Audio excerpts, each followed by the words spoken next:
কেউ যদি কাউকে এক চুল পরিমাণও কষ্ট দেয় এবং সেই কষ্ট পেয়ে সে যদি আল্লাহর কাছে প্রকাশ করে, সে কখনো কোনো সময় কোনোভাবেই সে জান্নাতে যেতে পারবে না।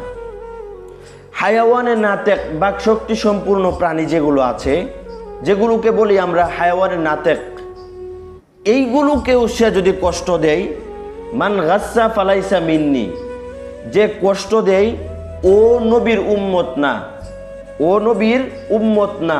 আর সে যদি নবীর উম্মত না হয়, সে কখনো জান্নাতে যেতে পারবে না। তুমি যে তাকে কষ্ট দিলা, তার মনের মধ্যে, এই মনটা কি তুমি বানাইছো? তুমি বানিয়েছো? তুমি কষ্ট দেওয়ার কে? তুমি তাকে ব্যক্তি দেওয়া, কষ্ট দেওয়া, অপবাদ দিয়ে কথা বলার তুমি কে? এই রুহুটা আল্লাহ বানিয়েছে। এই রুহুটাকে কষ্ট দিলে উনি দিবেন, তুমি কষ্ট দেওয়ার কে?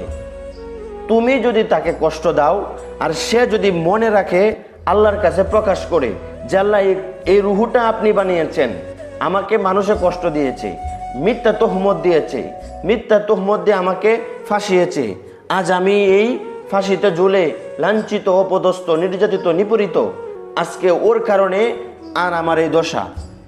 এই সমস্ত কথা সে যদি আল্লাহর কাছে প্রকাশ করে আর এটার বিচার সে যদি আল্লাহর কাছে চায়, তুমি যতক্ষণ পর্যন্ত তার কাছে জবাবদিহিতা না করেছো, মাফ না চেয়েছো, আর সে যতক্ষণ পর্যন্ত তোমাকে মাফ না করেছে, ততক্ষণ পর্যন্ত তুমি সামনে এক কদম আগাইতে পারবে না।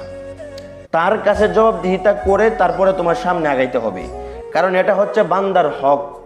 তুমি যে তাকে কষ্ট দিলা, যতক্ষণ পর্যন্ত তুমি তার কাছে মাফ না চেয়েছো, ততক্ষণ পর্যন্ত তুমি জান্নাতে যেতে পারবে না, কারণ এই কষ্টের জবাবদিহিতা তার কাছে দিয়েই তারপরে তোমার সামনে আগাইতে হবে।